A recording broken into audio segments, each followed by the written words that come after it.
Morning, everybody. I'm going to go on a little rant here, but I think it's important to start normalizing the power of healing and the power of talk. Finding your voice is so very important, and you can help somebody. By sharing your story, you can help somebody. So that's my goal, and I've got to speak from the heart, and I can't worry about editing myself and making my videos perfect, or waiting till I lose 20 pounds, or coloring my hair that needs to desperately be colored, but I'm about to go on a rant. So if you've been raised in a toxic family, you are a toxic person. And toxic people attract toxic people. So when you can accept that, I think that's your first step, and then you can start to unravel the rest of it. And stop being afraid to talk about shit that has happened to you. Like, you're not broken. You're not broken. Like, you are all the things that happened to you, but you can choose to make them make you a better person or a bitter person, right? That's the way it goes. You have a choice every day to be better or be bitter. And I choose to be better. So with that being said, I was reading some statistics yesterday about domestic violence, and most women try to exit a relationship at least 7 times before successfully doing it, if she's successful. And it got me thinking, a lot of times in life, I've been that person where I try to break up with somebody, and I don't know what it is. I keep going back to them, and I know I'm not alone. Men and women do it all the time. You break up with somebody, they're not good for you, but you keep going back to them. And you got to get to a point at some point in your life and say, what's wrong with me? I am the common denominator here. Why do I keep going back to these people? And I think it has a lot to do with how you were raised. If you can go back to some big examples, some traumatic events maybe that have happened, in your younger years, it definitely molded you to deal with these things on a subconscious level almost. They are feelings that were familiar to you. So in my case, my mom especially had very erratic behavior, and confrontation for me as an adult has never been easy, especially in relationships. And where I knew a person was lying or their behavior was not normal, punching holes in walls is not normal. God, the list could go on and on. But if you grow up in a toxic house, you're a toxic person. And that's your responsibility now. As an adult, your responsibility is to make that connection and say, okay, I keep ending up in these bad relationships. So what is it about me? Why? What needs to be looked at and fixed and healed in me so that I don't go through this again? And very recently, I had to testify in a murder trial against an ex-boyfriend. When that ex-boyfriend and I broke up almost 13 years ago, I had that light bulb moment. I knew that there was something in me that needed some type of attention and needed to be fixed in order to not have another dangerous situation on my hands. So it's taken me all these years to put the dots together, but I think I'm there. And one of the biggest things that comes to mind is, if somebody shows you who they are the first time, don't try to repaint that picture. Stop priding yourself. I think women, a lot of people are on this kick where we're talking about being an empath. And that's great.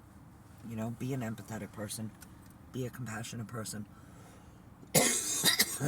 But don't let people use it.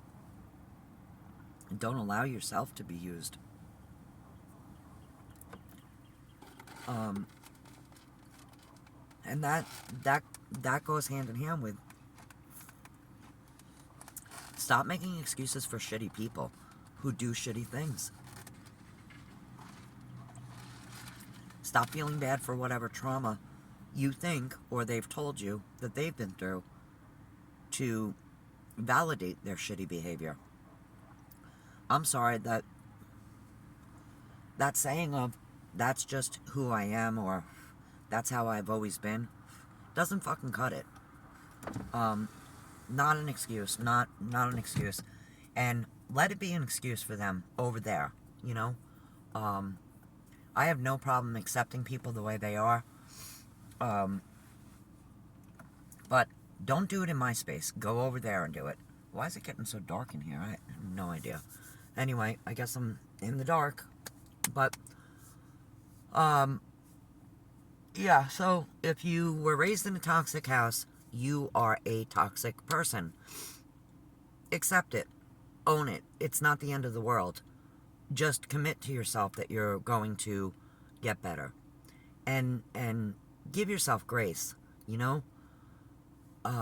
Learn to be patient with yourself.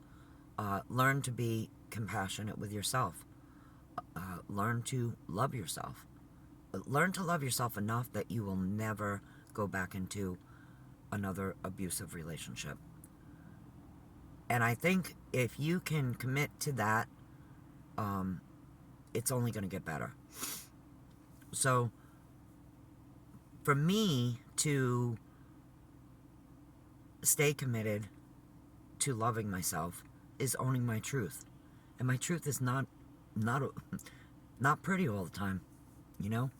Some of the things that I have to speak about are very painful. But they're going to heal me. And maybe they're going to heal somebody else. Maybe they're going to set somebody else on the right path. So, you know, I grew up in a very dysfunctional home. My mom's behavior was very erratic. It still is today.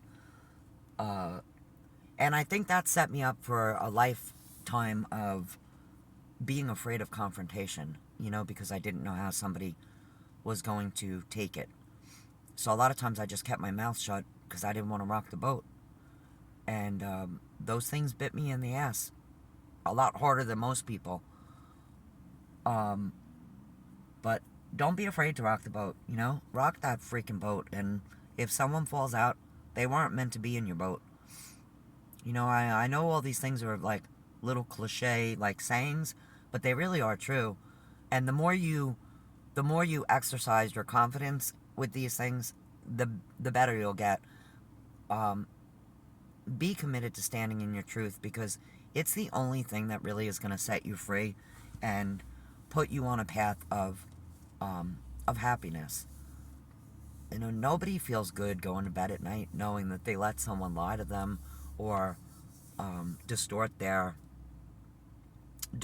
view or their perception of something. I don't know the right words for it, but when you know your truth, you know your truth, and you need to be confident enough to speak up and say, I'm not putting up with this bullshit anymore. Yeah, years ago, I had called my mother, many years ago, I had called my mother out on something she had said, something she said in front of myself and another adult at the time. So, very bizarre things that she said about my daughter, who was a year and a half old at the time, and I called her up the next day and I said we needed to talk, and I got in my car and I was nervous to talk to her about it because she had always had like very erratic behavior.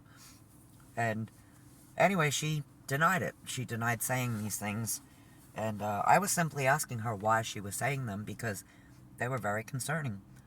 And she denied saying it, and I said to her, I had a witness there, Mom. Like, I just need to know why you were saying these things. Like, is there something that I need to see? Um, and she chose to jump out of my car at a red light. So, that's an example of why I might